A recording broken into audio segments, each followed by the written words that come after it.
All right, so we've just finished up some studies from the works of Dr. W.E.B. Du Bois. And now we're going to continue with some works from another man who's often contrasted against him. And that man goes by the name of Booker T. Washington. Now, to gain some insight into his work, we're going to be reading from this book right here called the Booker T. Washington Collection, which has multiple writings from Booker T. Washington and also a curated collection of other writers as well, who spoke on other similar topics that were related to the condition of the Negro. So what we're going to do is we're going to start off by getting more familiar with Booker T. Washington's background by studying from his autobiography titled Up from Slavery, which was published in 1901. And this autobiography basically describes the childhood of Booker T. Washington as a slave and his struggle to climb out of the pit to create the Tuskegee Institute in Alabama. So we're going to cover a portion of that journey, and then we're going to move on to other writings that are within this book so we can get more of a feel of his philosophy and the plan that he proposed. So let's go in here. Let's open up the book to page 103 to see what the good, legendary Washington had to say. Excellence. I was born a slave on a plantation in Franklin County, Virginia. I am not quite sure of the exact place or exact date of my birth, but at any rate I suspect I must have been born somewhere and at some time. As nearly as I have been able to learn, I was born near a crossroads post office called Hales Ford, and the year was 1858 or 1859. I do not know the month or the day. The earliest impressions I can now recall are of the plantation and the slave quarters, the latter being the part of the plantation where the slaves had their cabins. My life had its beginning in the midst of the most miserable, desolate, and discouraging surroundings. This was so, however, not because my owners were especially cruel, for they were not, as compared with many others. So we've learned so far that Mr. Washington was born in Virginia as a slave and was owned by masters that weren't very cruel when compared to other masters. But still the environment was miserable, desolate, and discouraging. I was born in a typical log cabin, about 14 by 16 feet square. In this cabin I lived with my mother and a brother and sister till after the Civil War, when we were all declared free. Of my ancestry I know almost nothing. He's talking about the part of his ancestors who came from Africa. In the slave quarters, and even later, I heard whispered conversations among the colored people of the tortures which the slaves, including, no doubt, my ancestors on my mother's side, suffered in the middle passage of the slave ship while being conveyed from Africa to America. This happened to his ancestors on his mother's side. But what about the ancestors on his father's side? We'll see in just a bit. I have been unsuccessful in securing any information that would throw any accurate light upon the history of my family beyond my mother. She, I remember, had a half-brother and a half-sister. In the days of slavery, not very much attention was given to family history and family records, that is, black family records. My mother, I suppose, attracted the attention of a purchaser who was afterward my owner and hers. Her addition to the slave family attracted about as much attention as the purchase of a new horse or cow, just another piece of property to own. That's how many of them viewed it. Of my father, I know even less than of my mother. Uh-oh. I do not even know his name. I have heard reports to the effect that he was a white man who lived on one of the nearby plantations. He was a person who got his freak on and then left without taking responsibility. These were the original deadbeat dads of America. Whoever he was, I never heard of his taking the least interest in me or providing in any way for my rearing, but I do not find a special fault with him. He was simply another unfortunate victim of the institution which the nation unhappily had engrafted upon it at that time. The cabin was not only our living place but was also used as the kitchen for the plantation. My mother was the plantation cook. The cabin was without glass windows. It had only openings in the side which let in the light, and also the cold, chilly air of winter. There was a door to the cabin, that is, something that was called a door, but the uncertain hinges by which it was hung, and the large cracks in it, to say nothing of the fact that it was too small, made the room a very uncomfortable one. In addition to these openings, there was, in the lower right-hand corner of the room, the cat hole, a contrivance which almost every mansion or cabin in Virginia possessed during the antebellum period. The cat hole was a square opening, about 7 by 8 inches, provided for the purpose of letting the cat pass in and out of the house at will during the night. In the case of our particular cabin, I could never understand the necessity for this convenience, since there were at least a half-dozen other places in the cabin that would have accommodated the cats. There was no wooden floor in our cabin, the naked earth being used as a floor. In the center of the earthen floor there was a large, deep opening covered with boards, which was used as a place in which to store sweet potatoes during the winter. An impression of this potato hole is very distinctly engraved upon my memory, because I recall that during the process of putting the potatoes in or taking them out, I would often come into possession of one or two, which I roasted and thoroughly enjoyed. There was no cooking stove on our plantation, and all the cooking for the whites and slaves my mother had to do over an open fireplace, mostly in pots and skillets.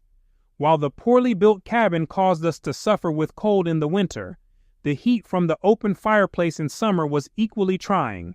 All of this tying back into why he earlier described his slave experience as miserable. The early years of my life, which were spent in the little cabin, were not very different from those of thousands of other slaves. My mother, of course, had little time in which to give attention to the training of her children during the day. She snatched a few moments for our care in the early morning before her work began, and at night after the day's work was done. One of my earliest recollections is that of my mother cooking a chicken late at night and awakening her children for the purpose of feeding them. How or where she got it, I do not know. I presume, however, it was procured from our owner's farm. He had his sticky fingers on the sweet potatoes, while she had hers on the chicken. Some people may call this theft. If such a thing were to happen now, I should condemn it as theft myself. But taking place at the time it did, and for the reason that it did, no one could ever make me believe that my mother was guilty of thieving. She was simply a victim of the system of slavery. That's his interpretation of the situation. And many slaves viewed it the same way. They didn't see taking food or other items from the master as thieving, because in their mind they were being deprived of having it, although they had helped to get it. So it's the same with Booker T and his mother under those circumstances. And you have some people today who also justify taking from the big commercial stores by convincing themselves that those companies are rich, exploit the poor, and they won't be harmed by taking the things that they take. And this interpretation allows them not to feel guilty when they take things without paying for it. So what we're talking about is the use of interpretation to rationalize a behavior. Not to say that Booker T and his mother were wrong for doing so. It's just to demonstrate the power of interpretation. I cannot remember having slept in a bed until after our family was declared free by the Emancipation Proclamation. 3 children, John, my older brother, Amanda, my sister, and myself, had a pallet on the dirt floor, or, to be more correct, we slept in and on a bundle of filthy rags laid upon the dirt floor. I had no schooling whatever while I was a slave, though I remember on several occasions I went as far as the schoolhouse door with one of my young mistresses to carry her books. The picture of several dozen boys and girls in a schoolroom engaged in study made a deep impression upon me, and I had the feeling that to get into a schoolhouse and study in this way would be about the same as getting into paradise. So he had a natural desire to seek knowledge. That was heaven to him if he were allowed to get into the classroom and study. And this is important because it gives understanding for his later adventure into getting into college and also creating the Tuskegee Institute. Right? He had a lot of obstacles to overcome, and only a strong desire allows a person to keep going in the face of so much adversity. So far as I can now recall, the first knowledge that I got of the fact that we were slaves and that freedom of the slaves was being discussed was early one morning before day, when I was awakened by my mother kneeling over her children and fervently praying that Lincoln and his armies might be successful and that one day she and her children might be free. In this connection, I have never been able to understand how the slaves throughout the South, completely ignorant as were the masses so far as books or newspapers were concerned, were able to keep themselves so accurately and completely informed about the great national questions that were agitating the country. From the time that Garrison, Lovejoy, and others began to agitate for freedom, the slaves throughout the South kept in close touch with the progress of the movement. Though I was a mere child during the preparation for the Civil War and during the war itself, I now recall the many late-at-night whispered discussions that I heard my mother and the other slaves on the plantation indulge in. These discussions showed that they understood the situation and that they kept themselves informed of events by what was termed the grapevine telegraph, and everyone heard it through the grapevine. During the campaign when Lincoln was first a candidate for the presidency, the slaves on our far-off plantation, miles from any railroad or large city or daily newspaper, knew what the issues involved were.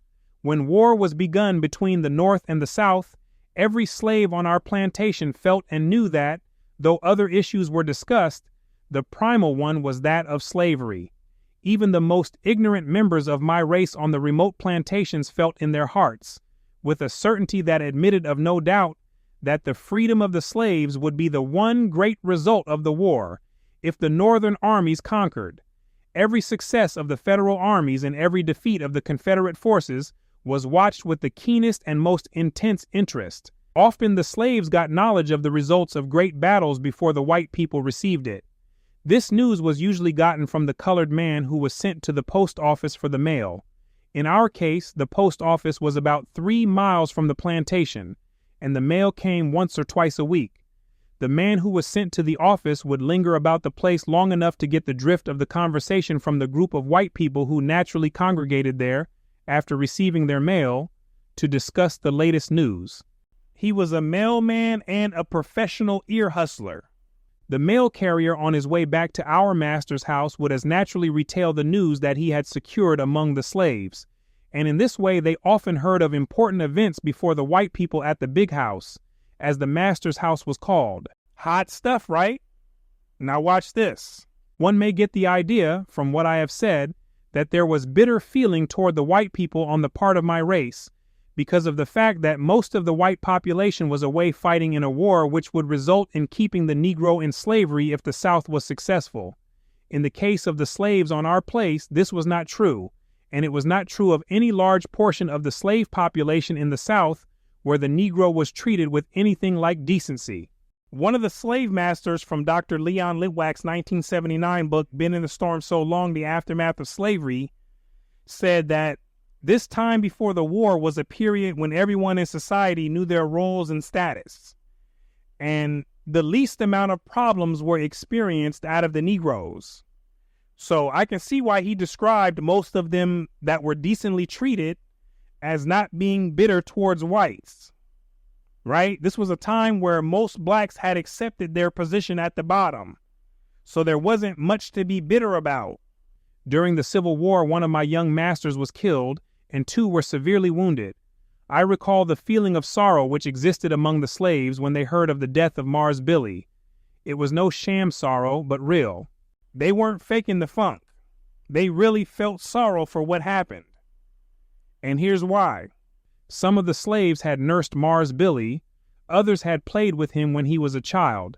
Mars Billy had begged for mercy in the case of others when the overseer or master was thrashing them. The sorrow in the slave quarter was only second to that in the big house. When the 2 young masters were brought home wounded, the sympathy of the slaves was shown in many ways. They were just as anxious to assist in the nursing as the family relatives of the wounded. You see that? This is what he witnessed with his own eyes as a slave. Some of the slaves would even beg for the privilege of sitting up at night to nurse their wounded masters. Beg is a strong word to use right here.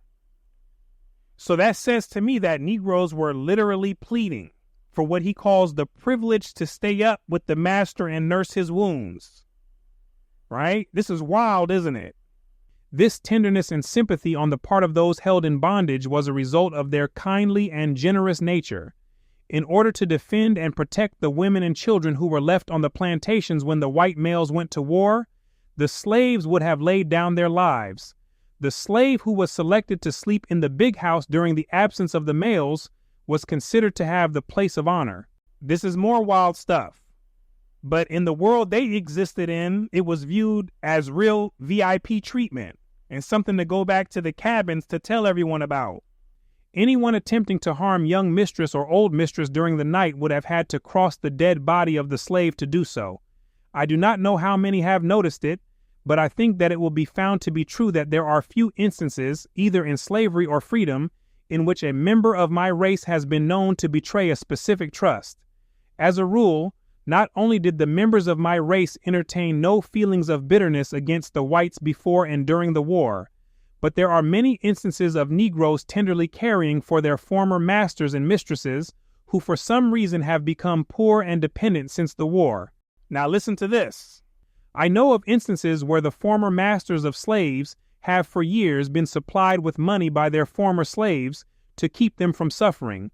Blacks were already struggling themselves, and to give money to the former master to keep them from suffering is on another level. But that's what the rugged American 9.0 slavery did to the minds of many of the people. I have known of still other cases in which the former slaves have assisted in the education of the descendants of their former owners. It is what it is.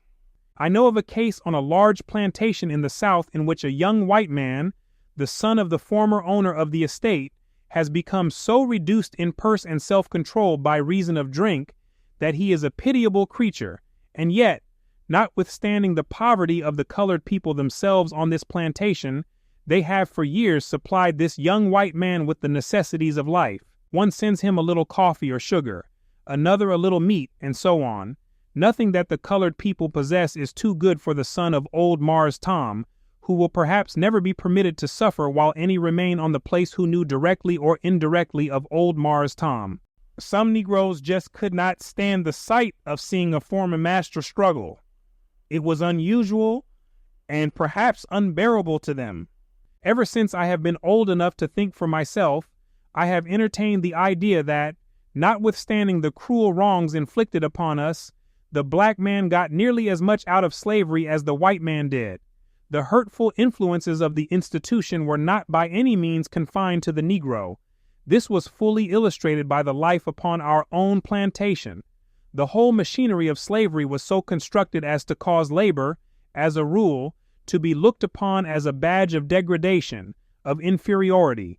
Hence, labor was something that both races on the slave plantation sought to escape.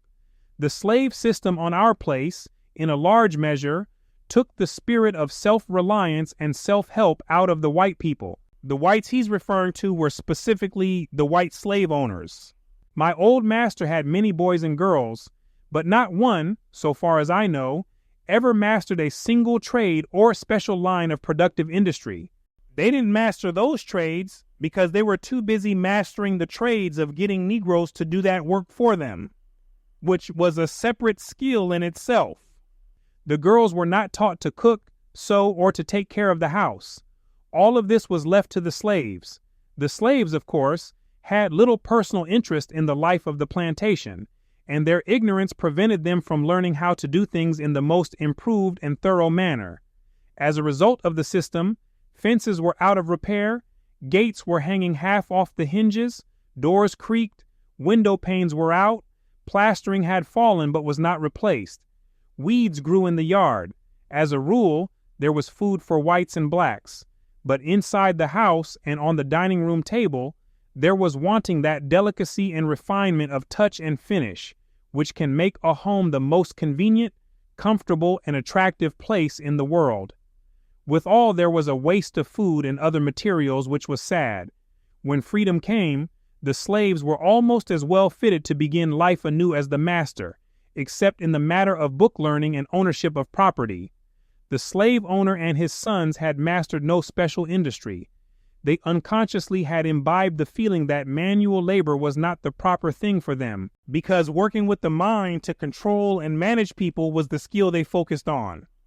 They didn't care for manual labor, but manual labor still had to be done, and somebody had to do it, and it wasn't going to be them who did it. On the other hand, the slaves, in many cases, had mastered some handicraft, and none were ashamed and few unwilling to labor. Finally the war closed, and the day of freedom came. It was a momentous and eventful day to all upon our plantation.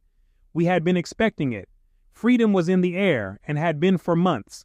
Deserting soldiers returning to their homes were to be seen every day. Others who had been discharged or whose regiments had been paroled were constantly passing near our place. The grapevine telegraph was kept busy night and day. The news and mutterings of great events were swiftly carried from one plantation to another. In the fear of Yankee invasions, the silverware and other valuables were taken from the big house, buried in the woods, and guarded by trusted slaves. Woe be to anyone who would have attempted to disturb the buried treasure. The slaves would give the Yankee soldiers food, drink, clothing, anything but that which had been specifically entrusted to their care and honor. As the great day drew nearer, there was more singing in the slave quarters than usual. It was bolder, had more ring, and lasted later into the night. Most of the verses of the plantation songs had some reference to freedom. True, they had sung those same verses before, but they had been careful to explain that the freedom in these songs referred to the next world and had no connection with life in this world. Now they gradually threw off the mask and were not afraid to let it be known that the freedom in their songs meant freedom of the body in this world. The night before the eventful day, word was sent to the slave quarters to the effect that something unusual was going to take place at the big house the next morning. There was little, if any, sleep that night, all as excitement and expectancy. Early the next morning word was sent to all the slaves, old and young, to gather at the house. In company with my mother, brother, and sister, and a large number of other slaves, I went to the master's house. All of our master's family were either standing or seated on the veranda of the house, where they could see what was to take place and hear what was said. There was a feeling of deep interest or perhaps sadness on their faces, but not bitterness. As I now recall the impression they made upon me, they did not at the moment seem to be sad because of the loss of property, but rather because of parting with those whom they had reared and who were in many ways very close to them. The most now recall in connection with the scene was that some man who seemed to be a stranger, a United States officer I presume, made a little speech and then read a rather long paper, the Emancipation Proclamation, I think. After the reading we were told that we were all free and could go when and where we pleased. My mother, who was standing by my side, leaned over and kissed her children while tears of joy ran down her cheeks. She explained to us what it all meant, that this was the day for which she had been so long praying, but fearing that she would never live to see. For some minutes there was great rejoicing and thanksgiving and wild scenes of ecstasy, but there was no feeling of bitterness. In fact, there was pity among the slaves for our former owners. The wild rejoicing on the part of the emancipated colored people lasted but for a brief period, for I noticed that by the time they returned to their cabins there was a change in their feelings. Why such a change all of a sudden? What was it that caused this change? The great responsibility of being free, of having charge of themselves, of having to think and plan for themselves and their children, seemed to take possession of them. The burden of being a free person is what set in. Now, do we remember that Negroes had been conditioned for centuries, not for one generation or a couple years, but for centuries to be dependent on others for just about everything. And now all of a sudden, in a moment's time, they're told that they're free. And freedom has its own order of responsibilities which are vastly different from those of a slave. It was very much like suddenly turning a youth of 10 or 12 years out into the world to provide for himself. In a few hours, the great questions with which the Anglo-Saxon race had been grappling for centuries had been thrown upon these people to be solved. These were the questions of a home, a living, the rearing of children, education, citizenship, and the establishment and support of churches. Was it any wonder that within a few hours the wild rejoicing ceased, and a feeling of deep gloom seemed to pervade the slave quarters? To some it seemed that, now that they were in actual possession of it, freedom was a more serious thing than they had expected to find it. Some of the slaves were 70 or 80 years old. Their best days were gone. They had no strength with which to earn a living in a strange place and among strange people, even if they had been sure where to find a new place of abode. To this class, the problem seemed especially hard. Besides, deep down in their hearts, there was a strange and peculiar attachment to old Marster and old Missus, and to their children, which they found it hard to think of breaking off. With these they had spent in some cases nearly a half-century, and it was no light thing to think of parting. Gradually, one by one, stealthily at first, the older slaves began to wander from the slave quarters back to the big house to have a whispered conversation with their former owners as to the future. So these were some of Mr. Washington's early memories in slavery and his eventual emancipation. And so this is part of the lot that he was dealt in his journey through existence. So in the next commentary, we're going to see some more details on his life, some of the things that helped strengthen his character and also allowed him to accomplish some of the great things that he did, right? So stay tuned for that. But for now, what I want to do is thank you for your time and attention. My name is Brooklyn St. Michael, and I'll see you in the free world.